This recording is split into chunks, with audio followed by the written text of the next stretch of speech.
Sécuriser, contenir et protéger, telle est la devise de la fondation SCP, une entité dont les différents objectifs ont pour but de protéger l'humanité, les lois de la physique naturelle et de l'univers tel que nous les connaissons, ainsi que le monde tout entier. Pour cela, les membres de cette fondation rédigent des rapports sur des phénomènes ou des entités potentiellement dangereuses et tentent de les contenir ou de les détruire. Leur but est d'observer et d'élaborer des théories scientifiques en fonction des observations sur ces phénomènes. Ensuite, lorsque le cas s'y prête, l'objectif est de confiner ces phénomènes afin de limiter au maximum leur potentiel de destruction en mettant en place des méthodes de sécurité et de confinement propres à chacun de ces phénomènes ou entités. Ces entités ou phénomènes sont généralement appelés des SCP, suivis par un numéro attribué et, éventuellement, d'une lettre. Il existe 3 classes principales de SCP.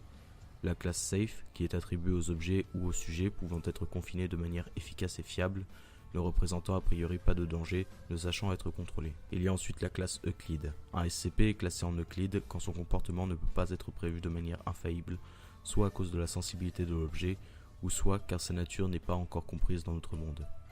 Il requiert plus de vigilance pendant les expérimentations que les SCP de classe Safe. La dernière classe, Keter, est attribuée aux objets qui semblent hostiles à la vie humaine, à la civilisation et ou à l'espace-temps.